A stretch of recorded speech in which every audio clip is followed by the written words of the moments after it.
Bom dia, boa tarde e boa noite. Saudações de acordo ao fuso horário. Sejam todos muito bem-vindos a mais uma edição do nosso e vosso programa Destacamento 85. Hoje temos aqui uma convidada muito especial. Olha, acabei de fazer o spoiler, estamos aqui com uma senhora. Temos uma convidada muito especial, ela que vem do outro lado do oceano, Brasil. Olha, se fosse nos meus tempos eu ia falar Brasil do Pará. Eu tenho um amigo que gostava muito de falar, eu vivo no Brasil do Pará. Eu nem sei se o Brasil do Pará fica onde. Mas hoje a nossa convidada vai nos esclarecer onde é que fica o Brasil do Pará. Seja muito bem-vinda, Pastora Adriana. Obrigada, Paulo. Que prazer estar aqui com vocês nesse espaço abençoado. Eu sei que hoje vai ser muito bom tudo aquilo que a gente vai estar falando e conversando aqui hoje.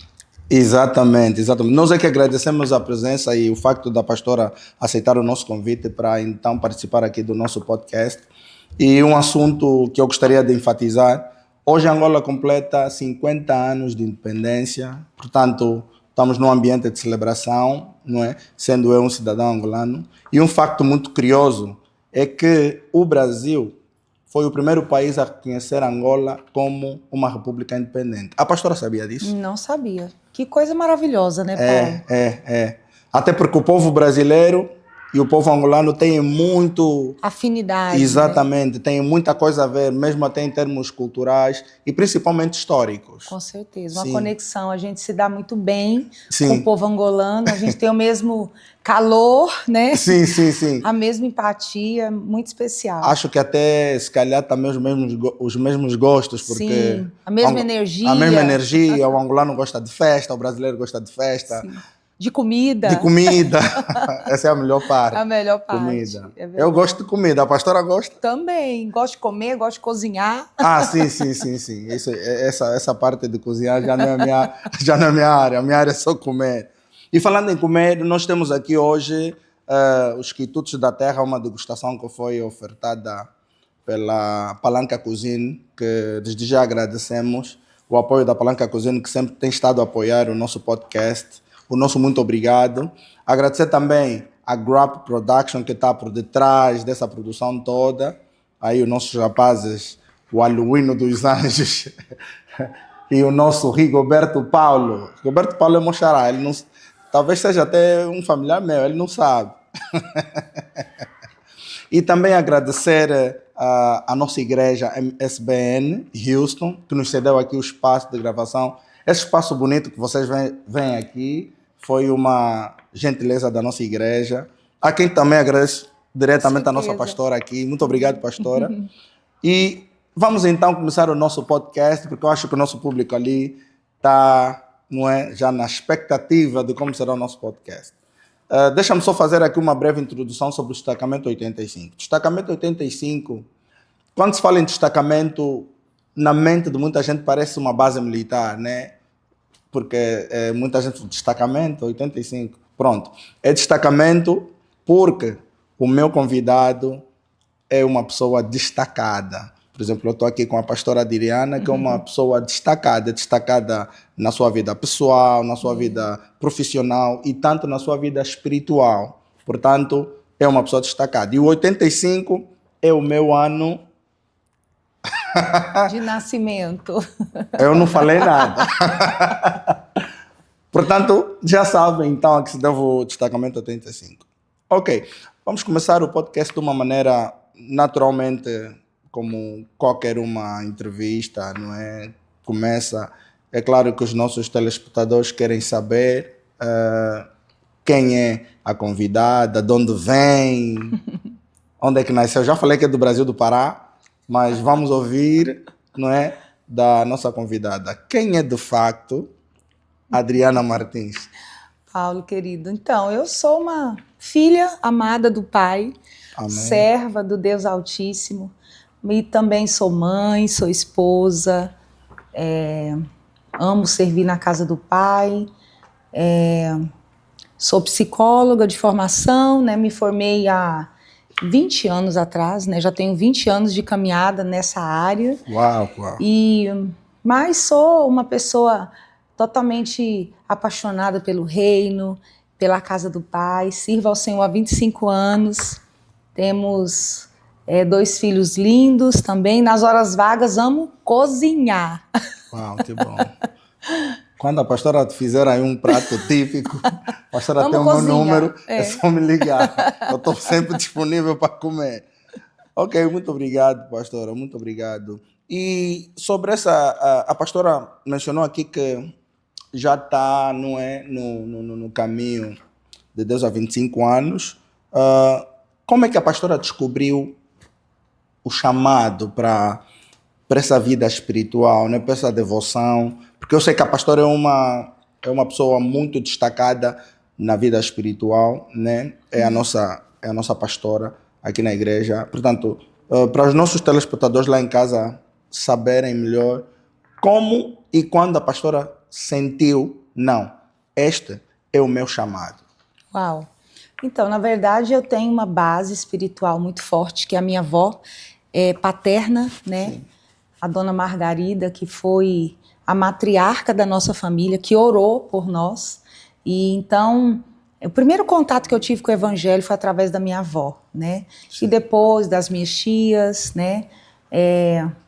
Eu me converti aos 20 anos e me converti através da oração da minha irmã, que se converteu primeiro do que eu. Então, a minha irmã foi para a igreja a convite de uma vizinha assistir um ensaio de louvor.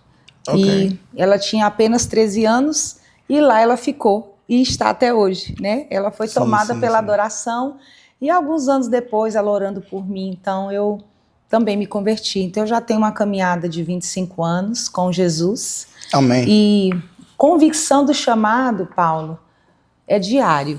Todos os dias eu preciso reconhecer esse chamado. Eu acho que o chamado não é estático.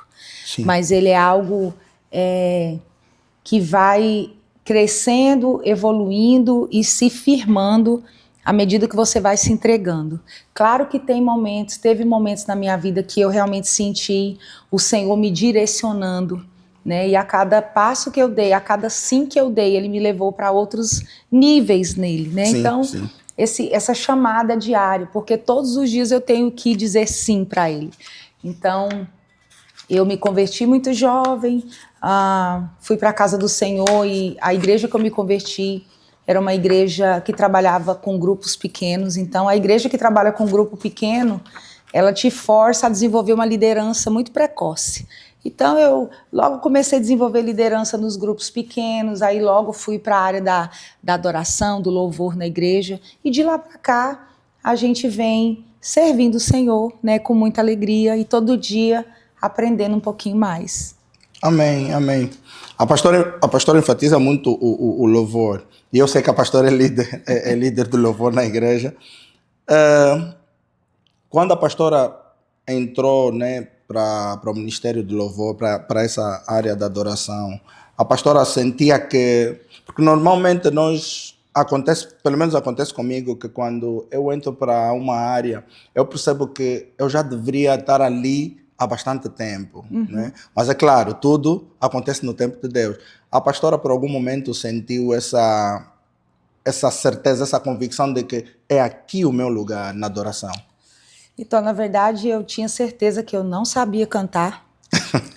E eu tinha muita vergonha, Paulo. Eu era muito tímida, muito retraída. Sim, sim. E eu não entendia por que eu estava ali naquele lugar. Vocês têm que conhecer a minha pastora. Eu não sabia por que eu estava ali naquele lugar, porque realmente eu era muito tímida, Uau. Muito retraída e não tinha domínio nenhum de voz, de canto. Eu fui a convite da minha pastora, que viu em mim o que eu não via de fato. Ela disse, olha, sim, nós estamos montando uma banda feminina na igreja e eu quero que você vá cantar. Eu digo, mas eu não sei cantar. Eu nunca cantei. E eu sempre digo que a igreja é a escola, né? É o lugar, sim, que você aprende, desenvolve seus dons e talentos. E eu fui, Paulo, assim, realmente sem saber cantar, sem saber ministrar, mas eu permaneci. E eu acho que quando eu permaneci, tudo mudou. Quando eu enfrentei, tudo mudou. Quando eu, sim, entendi, eu comecei a gostar daquele ambiente de adoração, eu então fui me dedicar a estudar, fiz aula de canto, mas o desenvolvimento no altar do Senhor vem com o tempo, Sim, né? sim. Com as suas experiências de renúncia, de entrega, com seus altos e baixos, né? Aquela vontade de desistir que às vezes a gente tem, Sim. mas as experiências com o Senhor no altar me forjaram, né? Então eu já tenho aí 24 anos de altar, né? Eu já tive Amém. muitos momentos de talvez dúvida, né? De perseguição. Mas assim, realmente o altar é lugar de forja. E forja de crescimento e de desafio. Não é fácil, mas é um lugar que eu amo estar, Paulo. Que bom, que bom, que bom, pastora. A pastora, por algum momento, já sentiu, porque a pastora disse que se converteu, né, aos 20 21 anos. A pastora, por algum momento, porque nessa idade é uma idade, como se diz na gíria, né, tá na flor da idade, né, na juventude, aquela coisa da mocinha, da vaidade e tudo mais. A pastora, por algum momento, quando começou, não é, essa caminhada da conversão, a pastora, por algum momento, sentiu receio, não digo, ou alguma vergonha das pessoas de fora, do lado de fora, porque a pastora estava agora a entrar num meio Sim. que era diferente daquele em que a pastora vinha, não é? Então, a pastora teve essa, como é que eu poderia dizer aqui, esse choque de realidade entre a vida cristã e a vida mundana, né? Porque a pastora estava a sair do mundo para entrar para a vida cristã. Teve alguma dificuldade com relação às pessoas, os familiares, os amigos, os colegas? Todas as dificuldades que todos nós passamos, Sim, né? sim, sim, Críticas, questionamentos, às vezes pressão mesmo, perseguição. Sim. E a gente troca de rota mesmo, Sim. a gente troca de amizades mesmo. E o Senhor vai tirando e acrescentando os novos, né? Os novos ambientes, Sim. as novas amizades. E realmente se converter jovem é um desafio. Sim. Porque nós somos muito assediados pelo mundo, né? Porque o Sim. mundo nos oferece coisas que muitas vezes o nosso coração anseia. Sim, sim, exato. E quando eu me converti, eu tive muito isso. Eu tinha uma vida social muito ativa, né? Eu sempre fui muito cheia de energia, ousada. Então você imagina isso no mundo. Sim. Então, eu tinha muitos amigos, muitos ciclos. E quando eu tive esse encontro com Jesus, foi um impacto. Então eu comecei a mudar minha rota. Eu comecei a ter novos amigos, mas uma coisa interessante é que o próprio Deus, ele vai moldando o nosso caráter nele, e coisas que antes a gente dava tanto valor, a gente passa a não se interessar mais. Sim. Ambientes não nos favorecem mais. E aí a gente vai se ambientando com a casa de Deus, com o povo de Deus, com o ambiente, com a presença. Sim. E aí realmente a conversão, eu sempre digo que quando você levanta a sua mão e aceita Jesus, é um passo. Sim. E a conversão é todos os dias depois que você levantou sua mão. Não existe uma conversão única, estática, mas ela é processual. Todo dia eu me converto, todo dia eu me entrego, todo dia eu mudo rotas e faço escolhas, né? Então, mas eu tive sim, Paulo, essa... Não é fácil, né? Não, eu acho que nenhuma etapa da vida é fácil você mudar essa rota. Sim. Mas sempre porque é uma mudança radical. Uma mudança radical. É uma mudança radical. E nesse momento agora, a gente trabalha com jovens na igreja, a gente vê o quanto isso está cada vez mais difícil e delicado, né? De você realmente mudar seu curso, trocar suas amizades, não trocar, mas estar aberto para novas amizades em Cristo Jesus, hábitos e comportamentos em Cristo Jesus. Sim, as mudanças normalmente elas trazem consigo uma série de coisas, né? E dentre essas coisas vêm as questões, porque muita gente se questiona, mas a Adriana ia nas festas com a gente e agora ela está convidando a gente para ir num culto de jovem na igreja. De que é isso? jovens, é uma mudança de rota. É Sim. uma mudança muito radical. A pastora já chegou a convidar uma amiga do outro lado para a igreja quando estava no período? Quando eu me converti, eu tive uma veia evangelística muito forte. Então, sim. Por isso é que eu fiz essa pergunta. Sim, eu convidava pastora, amigos, amigas de trabalho, as pessoas da família, e geralmente debaixo de muita crítica. E a maior delas era: até quando isso vai durar? Sim, porque... Às vezes eu ouvia assim: só vai durar até o próximo carnaval. Então a pastora era a própria carnavalesca. E o pessoal já sabia, não, esse truque todos nós já conhecemos, vamos esperar o carnaval. Sim. Que bom que a pastora resistiu. Nós damos graças a Deus por isso. Amém. Porque não é fácil, conforme a pastora está a contar aqui o processo, da forma como a pastora sai do mundo para a vida cristã, não é? E os amigos fazerem esse tipo de questionamento, né? De pressão, né? Sim. Vamos ver até quanto isso vai durar. E eu imagino naquela época as pessoas esperando a pastora no carnaval. As pessoas com o relógio um ponteiro.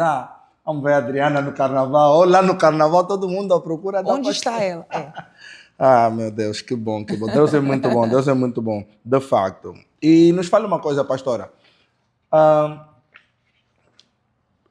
Nesse período, né? Nesse período, estamos a falar da conversão, nesse processo todo, das mudanças. Como é que foi? Sei que a pastora cresceu numa família de educação cristã, então acho que para a família da pastora não foi...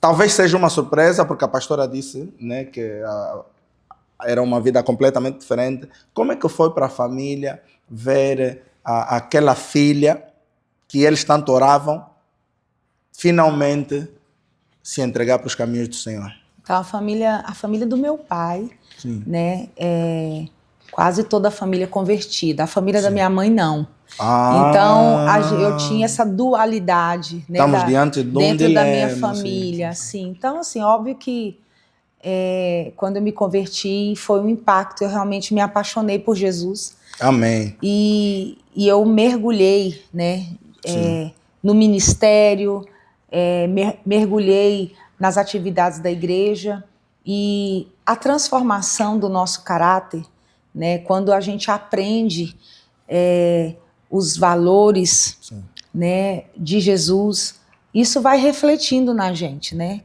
aos poucos. Não é do dia para a noite. Então, quando a gente se converte, a gente aceita Jesus, se entrega a Ele, começa a andar nos caminhos dele, mas a nossa alma, né, ainda precisa de conversão. Então, a nossa família gradualmente vai vendo os efeitos de Cristo na nossa caminhada. Então, eu lembro que eu deixei de ir em muitas festas de família, reuniões familiares. Por quê? Porque agora eu tinha um novo ambiente, eu tinha um novo ciclo. E eu me lembro que na minha ordenação pastoral, né, foi realmente assim uma surpresa, né, para os familiares, mas também um motivo de alegria, né, de saber que eu estava ali dando mais um passo na minha vida espiritual, junto com meu esposo. Foi um marco, né, para a família, e foi bênção. Que bom. A pastora falou sobre a ordenação pastoral. Quando é que a pastora lembra-se quando é que a pastora foi ordenada pastora? Sim. E em que igreja? Se pudesse partilhar aqui conosco. 15 anos. Nós temos 15 anos de ministério pastoral. Sim. Nós fomos ordenados a pastores pela minha igreja mãe, que eu nasci, né? Eu pertencia a uma igreja local do meu estado, né? Igreja de Cristo, meus pastores que me ganharam para Jesus. E ali eu cresci, desenvolvi todo o meu ministério ali, fui chamada evangelista, a liderança de grupos pequenos, evangelista, e depois a gente foi separado ao ministério pastoral e ordenado nesse ministério. Eu servi nesse ministério por 17 anos e encerrei o ciclo quando Deus me soprou aqui para os Estados Unidos. Então nós viemos para cá, graças a Deus. E estamos aqui até hoje firmes. Amém, amém. é sobre isso que vamos falar agora. Como é que foi que a pastora, não é, nesse caso, e o pastor sentiram que, de facto, era o momento de partir para uma nova tenda? Sim, então, eu tenho uma irmã mais nova, né, que já mora aqui nos Estados Unidos há 18 anos, que pertencia já ao Ministério MSBN. Foi através dela que eu conheci o Ministério MSBN e os nossos pastores, né, pastor Saulo e pastora Priscila. Sim. E nós víamos sempre a passeio aqui visitá-la, né? E numa dessas visitas eu recebi uma palavra. Nós estávamos aqui nos Estados Unidos num retiro espiritual da MSBN na cidade de Atlanta, e ali eu recebi uma palavra de uma mulher de Deus que estava ali no retiro, e ela profetizou sobre nós que nós viríamos para cá, que o Senhor estaria nos trazendo para os Estados Unidos com uma direção muito clara, um propósito muito claro. Sim. E que iria ser rápido. E eu recebi aquela palavra, mas eu te confesso, Paulo, que eu não criei como eu deveria ter crido, né? Eu realmente não criei porque nós estávamos muito bem encaminhados no Brasil, meu esposo trabalhando numa multinacional, eu no meu consultório clínico, estávamos muito bem enraizados ali. E não tínhamos pretensão de vir, né? Mas, como a palavra diz, que os planos do Senhor são maiores do que os nossos. E essa palavra eu recebi em 2014. 3 anos depois, 2017, nós chegamos aqui, né, nesse país, agarrados nessa palavra, né? Crendo realmente que o Senhor estava nos trazendo. E nesse período, o Senhor foi trabalhando no nosso coração, essa preparação para a gente estar aqui. Então, nós encerramos o nosso ciclo no Brasil, tanto nessa igreja que eu nasci, e viemos, então, para os Estados Unidos. E estamos aqui há 8 anos já, para a honra e glória do nome do Senhor. Amém. Como é que foi a adaptação nos primeiros anos que a pastora chegou com uma nova dinâmica, nova sociedade, nova língua? Como é que foi? Conta-nos essa experiência, pastora. Fantástica. Não, a pastora, olha, eu tenho uma história quando eu cheguei aqui nos Estados Unidos, uma história muito, muito engraçada. Eu, quando cheguei nos Estados Unidos, eu não falava nem um pico de inglês. E eu fui numa casa, né? Aqui chamam homestay. E eu chegando lá, eu fiquei com fome. Como é natural, né? E aí eu decidi sair de casa, fui para uma loja da McDonald's que tinha do outro lado da estrada. Eu cheguei na loja da McDonald's, eu vi nos desenhos, quer dizer, eu como não falava inglês, eu só pedi o que estava nos desenhos. Como na altura eu estava a fazer o curso de inglês, eu pedi o number 5. E a abençoada me perguntou em inglês, you want 5? Como quem diz, quer 5? Uau. Eu disse, yes, number 5. E ela me trouxe 5 hambúrgueres.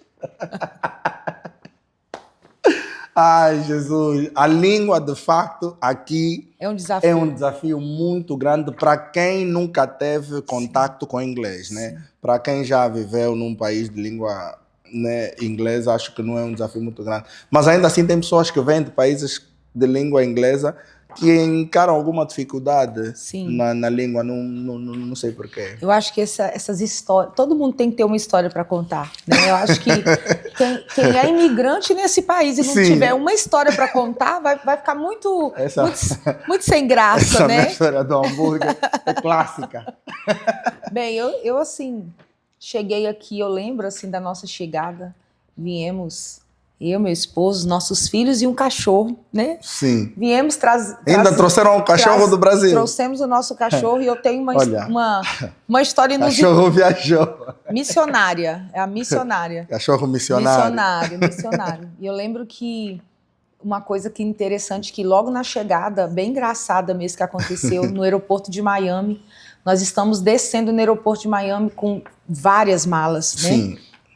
E eu trouxe uma mala inteira só de panela, Paulo. Não me julgue, mas eu trouxe as panelas... Não, a pastora é cozinheira, imagina. Eu trouxe panela, as minhas panelas mais de estimação, mas as panelas da minha mãe. Sim, sim. Eu trouxe algumas panelas e Jesus ali no raio-x, Cristo. as panelas passando, de repente a mala cai no chão e faz aquele barulho de metal. Sim, sim, e o sim. guarda veio e pediu para abrir a panela, a mala, e ele questionou ali a gente em relação ao porquê daquele tanto de panela. Então você imagina, a gente chegando com aquele nível de inglês maravilhoso para explicar por que eu estava levando uma mala cheia de panela. Imagina a associação que o agente de imigração fez do Brasil com as panelas.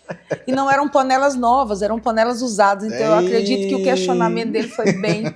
E assim, isso foi assim, a chegada. Mas sim, aqui, os meus primeiros anos ali, eu troquei um consultório psicológico e eu fui ser house clean, limpar a casa. Então, a limpeza de casa americana totalmente diferente da nossa limpeza habitual do Brasil. Então, assim, eu tenho várias histórias, Paulo, dentro de casas assim que eu não sabia o que fazer e eu ficava ali, Deus me ajuda a sair dessa situação. Mas Deus nunca deixou a gente na mão. Não, né? nunca. Graças a Deus. Mas é muita história, muita história. Tem muitas histórias, tem muitas histórias. E nessas casas que a pastora limpava, também, né, claro, sem o inglês, era difícil evangelizar os donos de casa, né? Porque eu sei que a pastora já sentiu vontade. Eu sempre fazia. Na verdade, nos meus primeiros 4 anos de América, eu limpei casa e com muita dignidade. Uau. Eu tive várias experiências maravilhosas dentro das casas. E eu nunca entrei numa casa sem orar. Eu entrava orando, limpava orando, saía abençoando. E mesmo não tendo inglês, mas eu deixava sempre um bilhetinho, uma frase, um versículo bíblico. E eu fui muito abençoada. Eu tive muitos clientes que me abençoaram e eu também tive a oportunidade de abençoar. E assim, é um tempo que eu me lembro com muita alegria e foi um tempo também de muito aprendizado. Uau. Que bom, que bom. Pastora, nós vamos agora entrar propriamente naquilo que é a vida espiritual da pastora, né? Sabemos que a pastora é líder do grupo de louvor na igreja. Conta-nos um pouco de como é que é ser líder de um ministério tão relevante, não é digo relevante no que diz respeito à organização da igreja, e ao mesmo tempo impactante, porque o Ministério de Louvor é um dos ministérios na igreja que mais impacta as pessoas logo assim, de imediato no culto. Como é que é ser líder do Ministério de Louvor? A palavra diz que Deus habita, né, no meio dos louvores. Então, se Deus habita no meio dos louvores, com certeza o inimigo não vai gostar do louvor e nem da adoração, né? Ele quer roubar, ele quer roubar o louvor e a adoração o tempo todo, né? E realmente é um desafio, porque eu encaro o ministério de louvor na igreja como aquele que vai à frente carregando uma presença, preparando o ambiente, gerando um caminho para aquele que vem depois. Então o louvor ele prepara o ambiente para a gente introduzir a palavra de Deus. Então tem muitas pessoas, Paulo, que vêm à igreja e tem dificuldade de entender a palavra, mas ouve aquele louvor e aquele louvor não sai da cabeça por causa da melodia ou por causa de alguma frase. Então, assim, o louvor é uma arma que nós temos poderosa de evangelismo. Poderosíssima. Poderosa. O altar não é sobre pessoas, né? O altar é um ambiente espiritual e, com certeza, também é um lugar de evidência, né? Então, a gente está em destaque ali, mas não é um destaque humano, é um destaque espiritual. Então, o nível de ataque, de pressão que o Ministério de Louvor sente é justamente porque nós carregamos uma presença poderosa nos ombros, né? Sim. como a arca da presença, e ali a gente conduz o povo a adorar.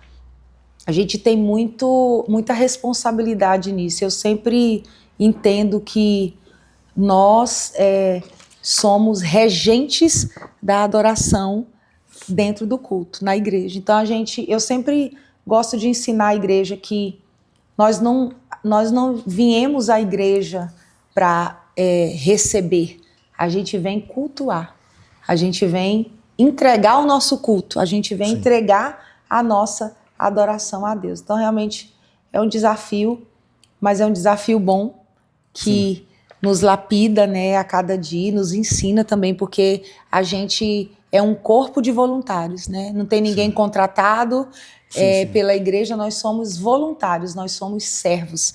Então, é uma bênção e é um lugar de constante guerra, mas de constante glória e de presença. Amém, amém.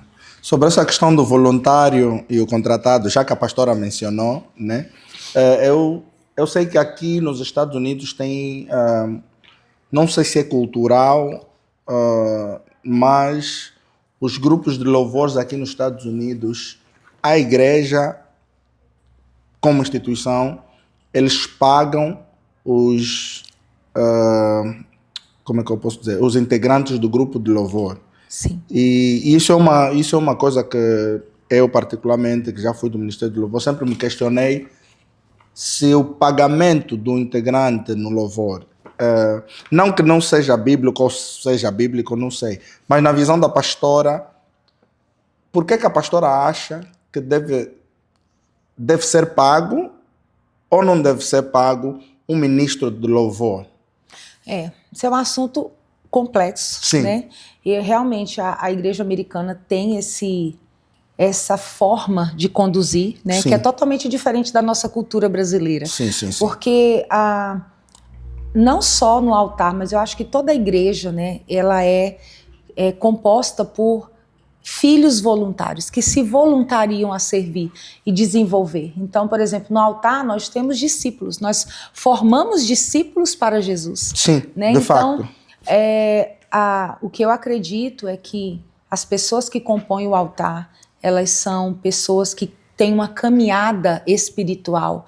Então, por exemplo, eu como líder do Ministério de Louvor, eu conheço os integrantes do Ministério de Louvor, eu ando próximo a eles, eu consolido a vida deles, a gente tem momentos de discipulado, de conversa, e ali eu conheço a caminhada, conheço a vida, a família, e isso torna tudo muito diferente, né, quando se trata de ministério. Sim. Eu não posso te falar de mais detalhes de como funciona o Ministério de Louvor e de Adoração dentro da igreja americana, mas eu acredito que essa questão do pagamento, muitas vezes a pessoa está ali cumprindo um horário de trabalho, né? E a igreja brasileira, não, nós somos uma comunidade que juntas damos as forças para fazer algo acontecer. Então, assim, não sou contra e nem a favor. E também, assim, acho que a metodologia da igreja americana, nós brasileiros e angolanos, acho que temos muito a aprender com os nossos irmãos americanos no contexto administrativo da igreja, né? Acho que tem muita coisa boa, né, na igreja americana que nós precisamos olhar, desenvolver e aprender com eles, né?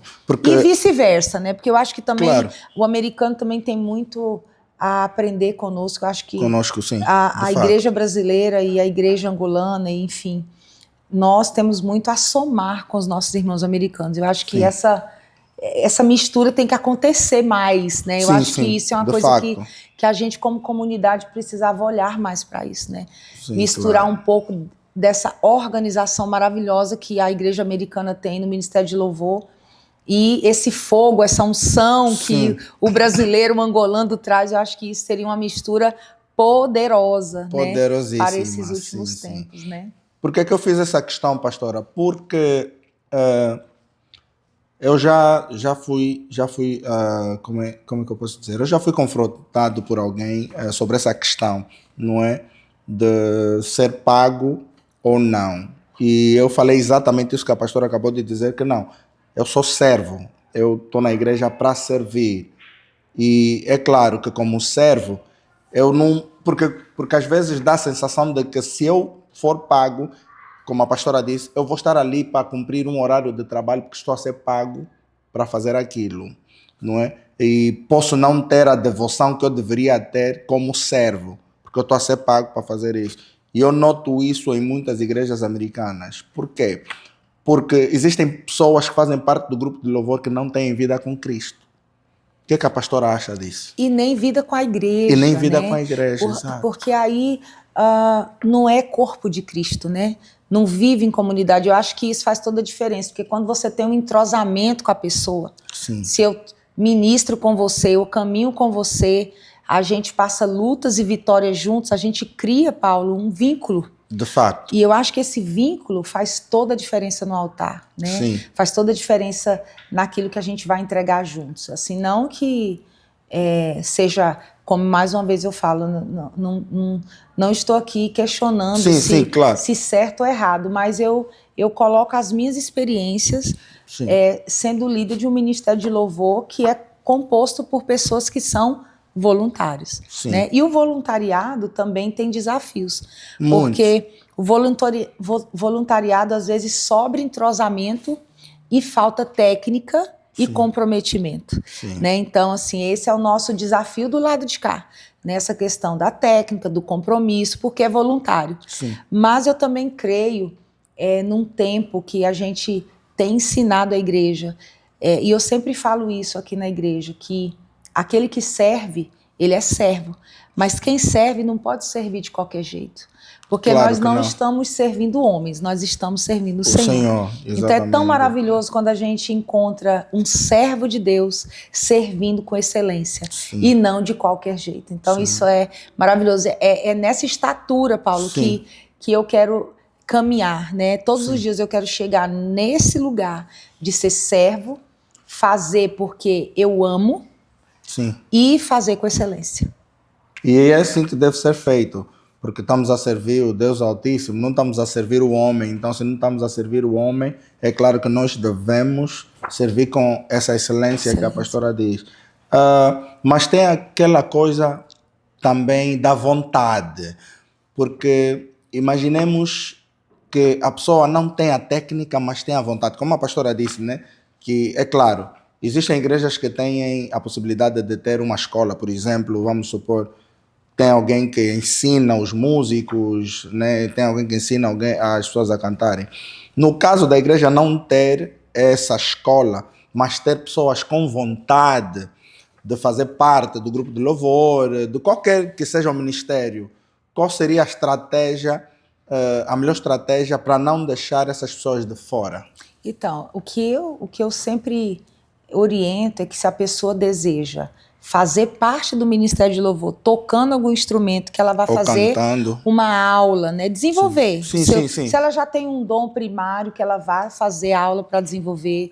Para os cantores, da mesma forma, desenvolver o canto, desenvolver as suas habilidades mínimas para você fazer parte. Óbvio que você fazendo parte, você desenvolve também, mas eu acho que o mínimo para qualquer atividade, dentro ou fora da igreja, você tem que ter. Para não quebrar o nível também. Também, e também porque é com excelência que nós devemos fazer. Sempre. Então, não somente na área do Ministério de Louvor e de Adoração, mas em qualquer área que você fosse voluntariar na igreja, eu acho que aquele conhecimento básico inicial, de treinamento, de capacitação, de interesse para entender o que você vai fazer, é importante. Sim. Agora eu tenho uma pergunta, essa pergunta é um bocado... Não é um bocado, vocês gostam muito. A pastora... Um músico, por exemplo, um músico gospel, necessariamente... Um músico gospel, quando eu falo músico gospel, eu estou falando de um músico famoso. De um artista. Um artista. Ok. Ele deve necessariamente fazer parte do Ministério do Louvor da igreja ou, por exemplo... Não, deixa eu formular bem a pergunta. Essa pergunta é muito séria. O artista famoso do gospel, ele deve ter um pastor, com certeza. E ele deve necessariamente fazer parte do grupo de louvor da igreja? Eu acho que o principal que um artista gospel tem que ter é vida com Deus. Sim. Porque tem muita gente que faz parte do Ministério de Louvor e não tem vida com Deus. É o assunto que eu estava falando dos americanos, exato. né? Então eu acho que se Deus levantou um artista e para ele ir, né, desenvolver o seu ministério fora de maneira externa, sim, ele está abençoado para ir, sim, com certeza, debaixo da bênção dos seus pastores, do envio de Deus, né? O ministério itinerante não é um ministério fácil, mas eu acho que ele precisa ter vida constante com Deus. E óbvio, às vezes não vai ser tão fácil ele fazer parte do ministério de louvor da vida da igreja local, justamente por causa das viagens. Sim. Mas ele não deve deixar de ter vida com Deus, Paulo, porque o que a gente mais encontra por aí são pessoas talentosíssimas, mas que não têm vida com Deus, não têm vida de devocional, não tem aliança com seus pastores, não tem uma aliança com a sua igreja. Então eu acho que é muito importante. Não só cantor gospel, mas pregador itinerante, evangelista, aquele que tem um ministério itinerante, ele precisa ter vida com Deus. Amém. Amém. Então, nós vamos para um curtíssimo intervalo. Não saia daí. Nós voltamos já. E voltamos com um tema bastante interessante. Interessantíssimo. Portanto, fique daquele lado que nós voltamos daqui desse lado. Até já.